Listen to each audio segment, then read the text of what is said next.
I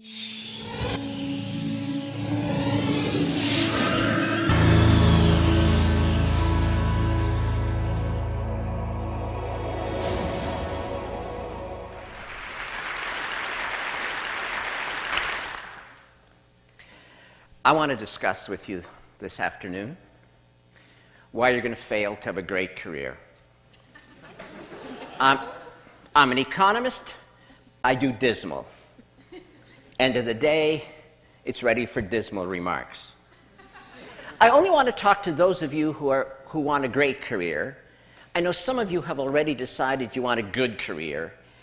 You're going to fail too, because goodness, you're all cheery about failing. Canadian group, undoubtedly. Those trying to have good careers are going to fail because really good jobs are now disappearing. There are great jobs and great careers, and then there are the high workload, high stress, blood-sucking, soul-destroying kinds of jobs, and practically nothing in between. So the people looking for good jobs are going to fail. I want to talk about those looking for great jobs, great careers, and why you're going to fail. First reason is that no matter how many times people tell you, if you want a great career, you have to pursue your passion, you have to pursue your dreams, you have to pursue the greatest fascination in your life. You hear it again and again, and then you decide not to do it. It doesn't matter how many times you download Stephen Jay's Stanford commencement address, you still look at it and decide not to do it. I'm not quite sure why you decide not to do it. You're too lazy to do it, it's too hard, you're afraid if you look for your passion and don't find it, you'll feel like you're an idiot. So then you make excuses about why you're not going to look for your passion. And they are excuses, ladies and gentlemen. We're going to go through a whole long list. Your creativity and thinking of excuses not to do what you really need to do if you want to have a great career. So for example, one of your great excuses is, well, great careers are really and truly, for most people, just a matter of luck. So I'm going to stand around, I'm going to try to be lucky, and if I'm lucky, I'll have a great career. If not, I'll have a good career. But a good career is an impossibility, so that's not going to work. Then your other excuse is, yes, there are special people who pursue their passions, but they are geniuses. They are Stephen Jay. I'm not a genius. When I was 5, I thought I was a genius, but my professors have beaten that idea out of my head long since. And now I know I am completely competent. Now you see, if this was 1950, being completely competent, that would have given you a great career. But guess what? This is almost 2012, and saying to the world, I am totally, completely competent, is damning yourself with the faintest of praise. And then, of course, another excuse. Well, I would do this, but, well, after all, I'm not weird. Everybody knows that people who pursue their passions are somewhat obsessive, a little strange. Okay, you know, a fine line between madness and genius. I'm not weird. I've read Stephen Jay's biography. Oh, my goodness. I'm not that person. I am nice. I am normal. I'm a nice, normal person, and nice, normal people don't have passion. But I still want a great career. I'm not prepared to pursue my passion, so I know what I'm going to do, because I have a solution, I have a strategy. It's the one Mommy and Daddy told me about. Mommy and Daddy told me that if I worked hard, I'd have a good career. So, if you work hard and have a good career, if you work really, really, really hard, you'll have a great career. Doesn't that, like, mathematically make sense? Not. But you've managed to talk yourself into that. You know what? Here's a little secret. You want to work really, really, really hard? You know what? You'll succeed. The world will give you the opportunity to work really, really, really, really hard.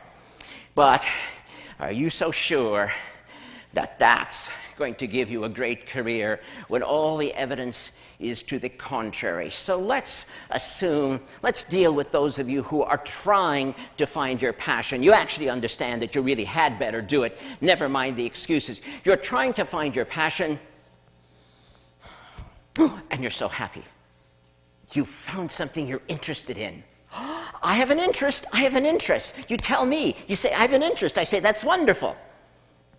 And what are you trying to tell me? Well, I have an interest.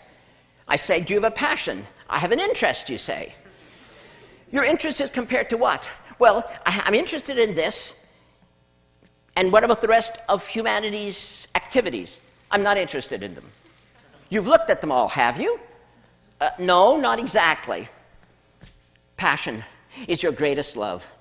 Passion is the thing that will help you create the highest expression of your talent. Passion, interest, it's not the same thing. Are you really going to go to your sweetie and say, marry me? You are interesting. Won't happen. Won't happen, and you will die alone. What you want is passion. It is beyond interest. You need 20 interests. And then one of them might be grab you. One of them might engage you more than anything else. And then you may have found your greatest love in comparison to all the other things that interest you. And that's what passion is. Now, that friend proposed to his sweetie. He was an economically rational person. He said to his sweetie, let us marry. Let us merge our interests. Yes, he did. I love you truly, he said. I love you deeply. I love you more than any other woman I've ever encountered. I love you more than Mary, Jane, Susie, Penelope, Ingrid, Gertrude, Gretel. I was on a German exchange program then. I love you more than All right. She left the room halfway through his enumeration of his love for her. After he got over his surprise at being, turned down, he concluded he'd had a narrow escape from marrying an irrational person. Although he did make a note to himself that the next time he proposed, it was perhaps not necessary to enumerate all of the women he had auditioned for the part.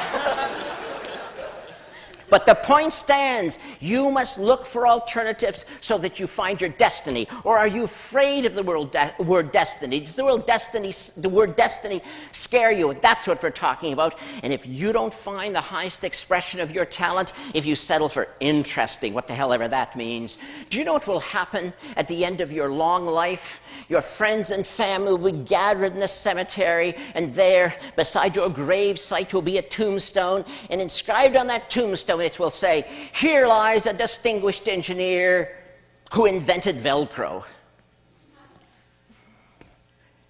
But what that tombstone should have said in an alternative lifetime, what it should have said if it was your highest expression of talent, was, here lies the last Nobel laureate in physics, who formulated the grand unified field theory and demonstrated the practicality of warp drive.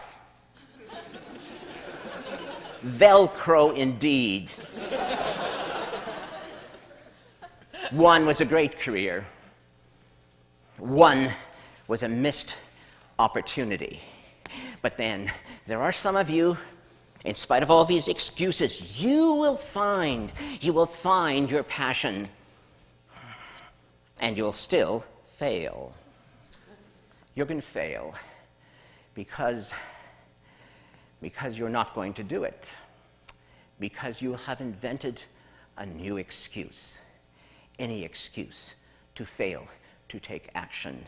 And this excuse I've heard so many times. Yes, I would pursue a great career. But of value.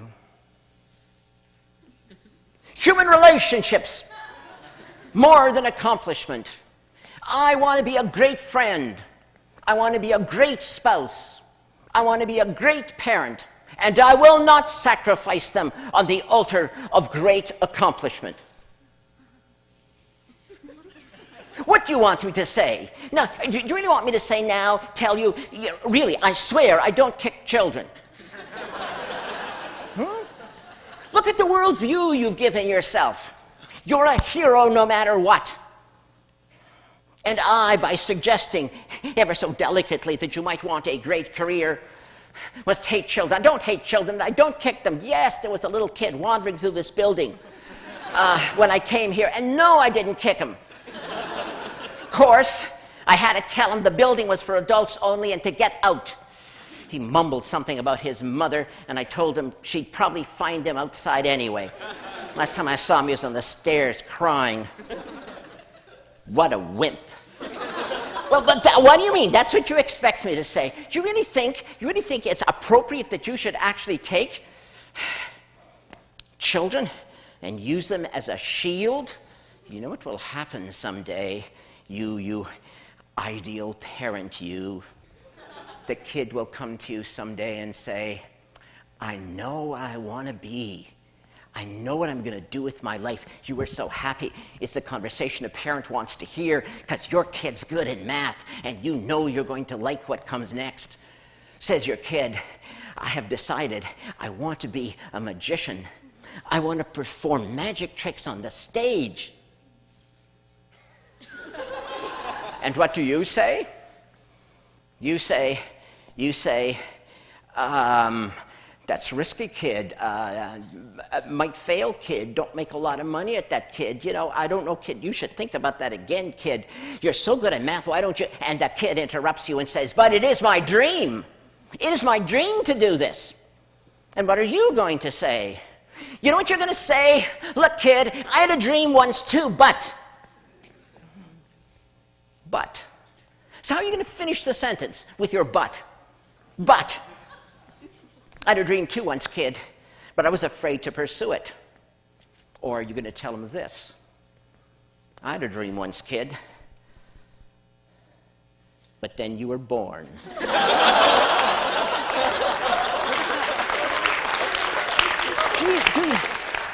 Do you really want to use your family? Do you really ever want to look at your spouse and your kid and see your jailers? There was something you could have said to your kid when he or she said, I have a dream.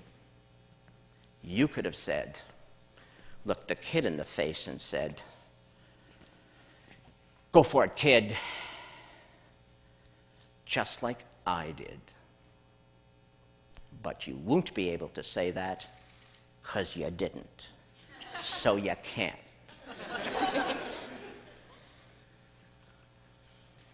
And so the sins of the parents are visited on the poor children. Why will you seek refuge in human relationships as your excuse not to find and pursue your passion? You know why.